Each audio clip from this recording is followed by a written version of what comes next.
This week in Linux, we've got a ton of distro releases to talk about. Well, Linux Mint 22, for example, it's now available, and there's also new releases from OpenMandriva, ChimeraOS, and Bazzite. Plus, we've got some exciting news for the release date.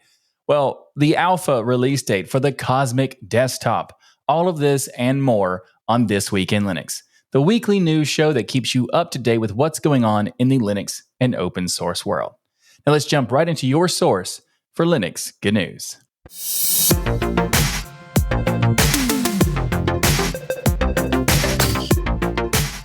The Linux Mint team have announced the latest release of their very popular beginner-friendly distro with Linux Mint 22.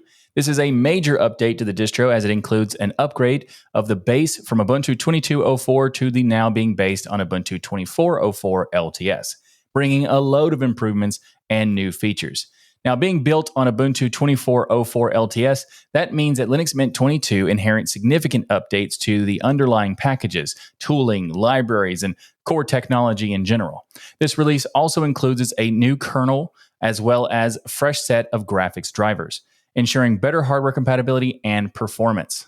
One of the standout features of Linux Mint 22 is the new version of the Cinnamon desktop environment, Cinnamon 6.2. While it may not introduce any flashy new features, it brings a plethora of quality improvements. Users can now organize Nemo actions using a new dedicated tool, customize the corner bar applet, which is at the bottom right of the panel, and you can also remove workspaces with a simple middle click in the Expo mode, which I like a lot considering I use middle click to close things all the time, and to be able to do it with the workspaces and the windows is a really cool, nice thing to see. On the audio front, Linux Mint 22 adopts Pipewire as the default sound server. It's replacing Pulse Audio, and for those who don't know, Pipewire is awesome. It offers lower latency, improved performance, and better compatibility with like a huge range of Bluetooth devices, like applications and also online services. Pipewire is just great. I've been using it for years, and every single time I see a new distribution adopt it by default, I'm very happy to see that. So Linux Mint doing it, awesome. So also security and usability have been improved in this latest version of Linux Mint 22. The guest sessions are now disabled by default. Translations are optimized to take up less disk space, and also in some cases removed entirely if you don't need them. And new desktop backgrounds and updated themes are included in this release. Plus, the system now uses the Linux 6.8 kernel, and they have also announced plans to release new kernel updates every 6 months through the Ubuntu hardware enablement stack. This is a very welcome change because previously users had to either manually upgrade their kernel, use an alternate ISO for installing, or just do without updates. So this integration with Ubuntu's hardware enablement stack is fantastic because it means hardware support will improve every 6 months instead of every 2 years like it was before. Now, in terms of applications, Linux Mint 22 introduces a new GNOME Online Accounts GTK app, providing a seamless experience with the latest GNOME Online Accounts functionality. And while I like how straight to the point it is named, I would prefer something like Mint Online Accounts or something like that to be less confusing for users who may not know what GNOME is or what GTK is and that sort of thing. There's also a new web app for Matrix Chat pre-installed. So this is replacing the Hex Chat application for real-time support. So you can use Element to get help instead. Though Element in Matrix is not the most seamless experience to get started with. So if you are new to Matrix and Element, you'll find getting started guide in the show notes that I'll have linked for you. Also, speaking of web apps, Mint's Web App Manager is a very cool utility. And I remember back in like 2012, I was part of a project called Fogger, which did the same, but sadly it died within a year or so. And it's so weird that something like this hasn't been around for so long. So good on you, Mint devs, for making this kind of thing. Also, they have improved it in Linux Mint 22 by hiding the browser toolbar by default. This results in a much cleaner, streamlined aesthetic. You can enable it if you want to, but it's so much nicer just having the basic window decorations to let the web app shine on its own. And I like this a lot because it's something that I've always wanted to have available to me. And the fact that they have it built into the system is just really nice because some applications are wonderful to be applications. Some applications only exist as web apps. And to be able to kind of have a web app that also feels like an application on your desktop, it's nice. So good on you there. Now, there is a pretty big change to the Software Manager app, as it is now hiding unverified Flatpaks listings by default. Users can opt in to see and install them, though in my testing with it, it was interesting because there are certain applications you would expect to find and they just don't show up. So instead of having them not show at all, I would prefer to just have them flagged or maybe grayed out with a "are you sure about that" kind of thing. And I just think that's a better option overall, because knowing that it's possible to get them might be better than just not seeing them at all. That's just my take anyway. Now, interestingly enough, some pre-installed apps have also been downgraded to older versions, which is not very common to see, but this is to maintain consistency with the non-GNOME desktop environment. This decision affects apps like Celluloid, GNOME Calculator, and Simple Scan, among others. The reason for this is because, well, they don't necessarily like libadwaita and GTK4 in Linux Mint. That's why they have decided to do this and also fork applications themselves with the XApp projects and that sort of thing. So it's interesting. I've never seen applications be downgraded in a release, but I get why they're doing it. Overall, Linux Mint 22 is a solid release, offering a user-friendly and reliable desktop experience. Longtime Mint users will appreciate the thoughtful updates, and new users looking for a solid Linux distro to start with will probably enjoy it too. Speaking of Linux Mint, I recently included Linux Mint in my latest video. I made a beginner's guide for people who are new to Linux and wanting to know which distro they should use first. If you know someone who might benefit from that kind of video, then you'll find a link in the show notes for that. Also, if you are a veteran of Linux, then check it out anyway, because I'm curious what you think about my recommendations. Please let me know your thoughts in the comments. System 76 are looking to the stars. And you know what? So am I. The first alpha of PopOS 24.04 is scheduled for release on August 8th. And if you've been eagerly awaiting for the chance to try out the new Cosmic desktop, well, like me, the wait is almost over. Okay, sort of. On August 8th, testers will get to experience Cosmic firsthand. Keep in mind, it will be an alpha release, so expect missing features, rough edges, and probably some performance quirks. However, this provides an important opportunity for users to test, send feedback, contribute code, and help move the project further along. So PopOS 24.04 will be based on Ubuntu 24.04 LTS, inheriting many core improvements from the Ubuntu team. But the real star of the show is, of course, the Cosmic desktop environment. Cosmic, which stands for Computer Operating System Main Interface Components, which is obviously a backronym where they just figured out what it could mean after already choosing the word Cosmic, because that's fine. I'm just saying, that's just funny. So this will include a suite of homegrown apps such as a new file manager, terminal, software hub, which are all written in Rust, just like the desktop itself. Of course, System 76 is going to offer first-class support for their laptops and desktops, but it's also meant to be agnostic, so you'll be able to find it in other distributions, including Fedora Linux, where it is already available to play with. Now, creating a complete desktop environment with core apps and bootstrapping a growing ecosystem for community developers to add value is no small feat, to say the least. It's an impressive and promising engineering effort from System 76, and I am super excited to try out the Cosmic desktop environment. And it is shaping up to be truly out of this world. See what I did there? I mean, I'm a little bit disappointed in myself, but also kind of proud of myself at the same. You know what I mean? All right, I'm looking forward to it. So I guess I'll see you in the outer limits. I don't know. Never mind. The Blender Foundation has released Blender 4.2 LTS, a new long-term support version of their popular open-source 3D graphics software. This release brings a substantial set of new features, performance improvements, and the kind of general fixes you'd expect from a well-maintained open-source project. Blender 4.2 LTS promises 2 years of bug fixes, ensuring that no breaking changes will disrupt your projects during this period. Now, let's dive into the new features and improvements this release will be bringing. One of the standout enhancements in Blender 4.2 LTS is the overhauled EV render engine. It's EEVEE, and that's been rewritten from scratch. So EV now offers better performance, stability, and visual quality. It introduces new shadow and global illumination systems, enhanced motion blur, and improved depth of field. Additionally, Blender 4.2 LTS includes a GPU accelerated compositor, so that when that's enabled on systems with compatible graphics, this feature will deliver faster composite renders that look nearly identical to those generated using the CPU alone. Another exciting addition is the new extensions experience, unifying the old add-ons and themes into one thing. Users can now easily install extensions from the extensions.blender.org website and update them directly within the app. Other highlights of Blender 4.2 LTS include cycles, ray portals, thin film interfaces, blue noise dithered sampling, denoise GPU acceleration enabled for AMD GPUs on Windows and Linux.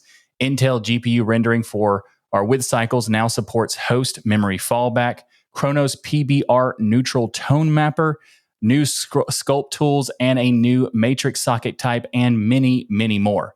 For those of you unfamiliar with those terms, you can check out the very detailed release notes for this version that the Blender team made, including a video walkthrough of all of the headline features in this update.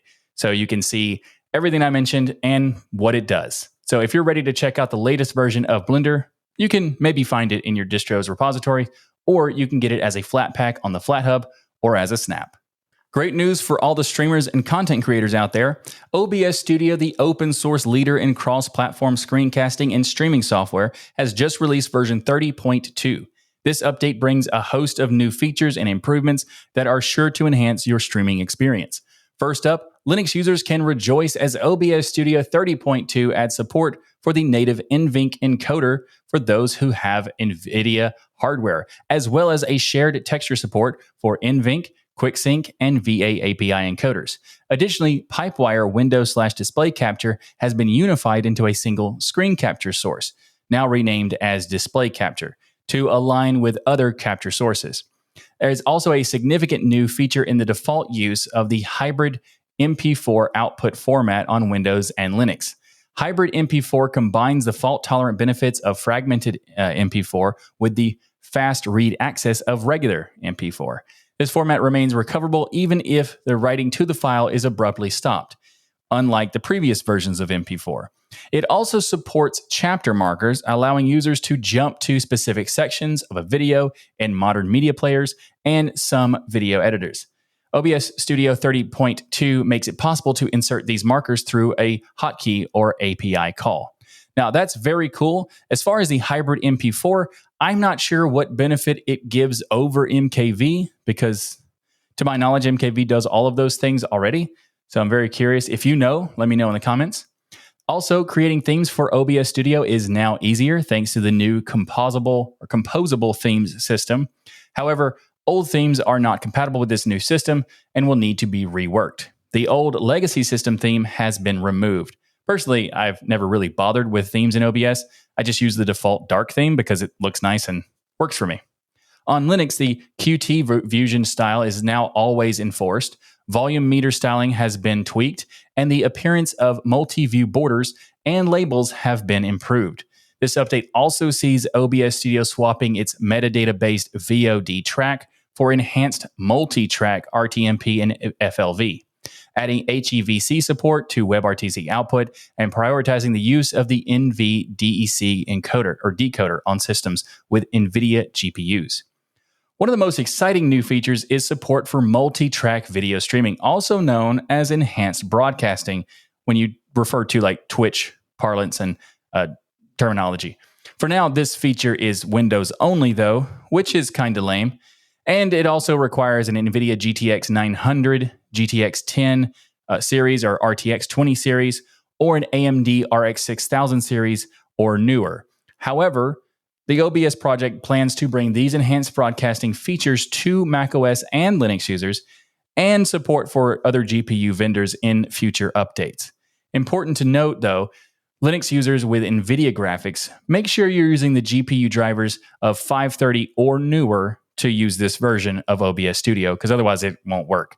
And as someone who uses OBS Studio at least a few times a week in order to make content for this show and this channel, I'm always excited to check out new releases, and this one is absolutely worth using. I'm already using it for this episode, in fact.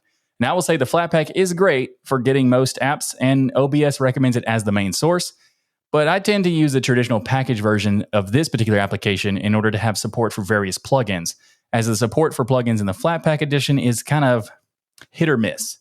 And there's a specific plugin I use that doesn't seem to like the Flatpak. Anyway, do you use OBS?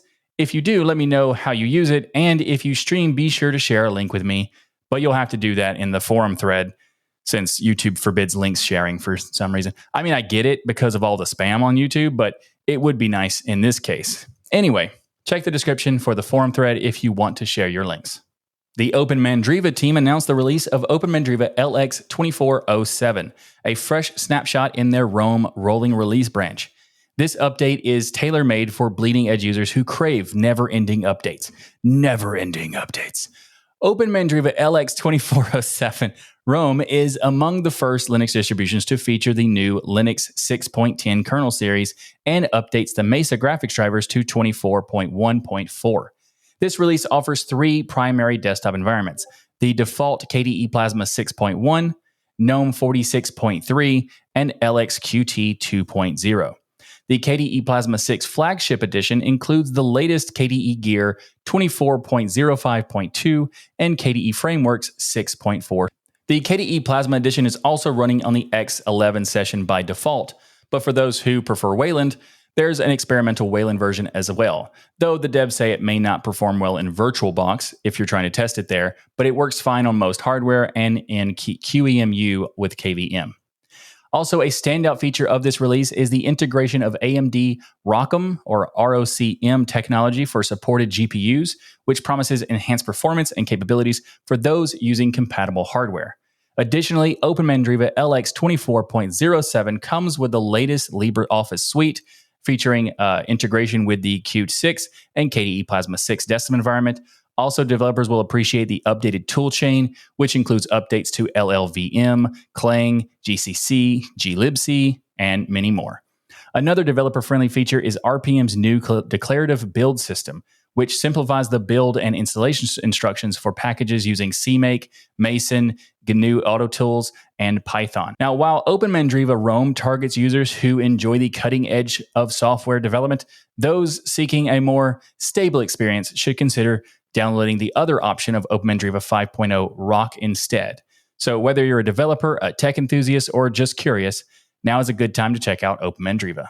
The ChimeraOS team have announced the latest version with ChimeraOS 46, bringing a bunch of exciting improvements for handheld and couch gaming enthusiasts.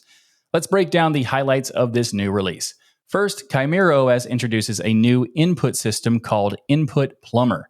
This open source input routing and control daemon for Linux is written in Rust and can combine various input devices like gamepads, mice, gyros, keyboards, and that sort of thing, and translate their input into different virtual device formats.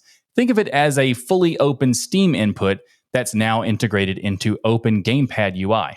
Plus, ChimeraOS 46 brings emulation content sharing. This allows a single ChimeraOS device to act as a host for ROM files and related artwork, making game sharing more accessible than ever. Then there's the new remote launch feature, which lets you launch any game, including Steam, GOG, Epic, and emulated games via a simple URL. And with GB operator support, which is a little USB gadget that reads Game Boy cartridges. So this adds plug-and-play functionality like has never been before, and it's super interesting. Now, ChimeraOS is not meant to be a daily driver desktop distro, but if you're interested in a console-style gaming distro, then ChimeraOS 46 is available now, packed with these new features and improvements to enhance your gaming experience. Whether you're a handheld gamer or prefer the comfort of your couch, ChimeraOS is probably something you should check out. If you are a Linux gaming enthusiast looking for a daily driver desktop distro, then check out Bazzite, and they have just released Bazzite 3.6. Well, Bazzite is actually meant to be both a desktop option and one for console-like devices or handhelds. And with that in mind, The biggest highlight of this release is that it is now supporting the new ASUS ROG Ally X handheld. This is pretty impressive since they added support for the ROG Ally X even before it was officially released. This update also brings various fixes and new features for the original ASUS ROG Ally hardware, making it a solid upgrade for the Ally and other handheld PCs. Also, notable improvements include fixes to the RGB settings, calibration for controller dead zones, and better default controller in-stops. So, how did Bazzite achieve this early support? Well, credit goes to the YouTuber Fan the Deck, who had early access to the ROG Ally X, and they offered to help test and report findings to the Bazzite team, which made it possible to get everything ready for release day, which is pretty awesome. Because even though ASUS are still being ridiculous about making handheld gaming devices running Windows 11 for some unknown silly reason, if you want to put Linux on it, you can, thanks to Bazzite and Fan the Deck. Now, Bazzite 3.6 also brings other enhancements. Both the ASUS ROG Ally and Lenovo Legion Go now have improved audio quality, making it closer to the experience on the Windows version in that sense, but also performance, is unmatched. The Legion Go also benefits from accurate colors in desktop mode, matching its screen type, along with adaptive brightness support. Also, a new release of handheld daemon has been integrated into Bazzite, further enhancing the overall experience the project aims to provide utilities for managing these handheld types of devices. Whether you prefer a gaming setup, the comfort of a couch, or you're a handheld gamer, Bazzite is probably something you should check out. Thanks for watching this episode of This Week in Linux. If you like what I do here on this show and want to be kept up to date with what's going on in the Linux and open source world, then be sure to subscribe. And of course, remember to like that smash button. If you'd like to support the show and the Tux Digital Network, then consider becoming a patron by going to tuxdigital.com/membership, where you can get a bunch of cool perks like access to patron-only sections of our Discord server and much, much more. You can also support the show by ordering the Linux is Everywhere t-shirt or the This Week in Linux shirt at tuxdigital.com/store. Plus, while you're there, check out all the other cool stuff we have like hats, mugs, hoodies, and so much more at tuxdigital.com/store. I'll see you next time for another episode of your source for Linux news. Thanks again for watching. I'm Michael Tennell. I hope you're doing swell. Be sure to ring that notification bell. And until next time, I bid you farewell.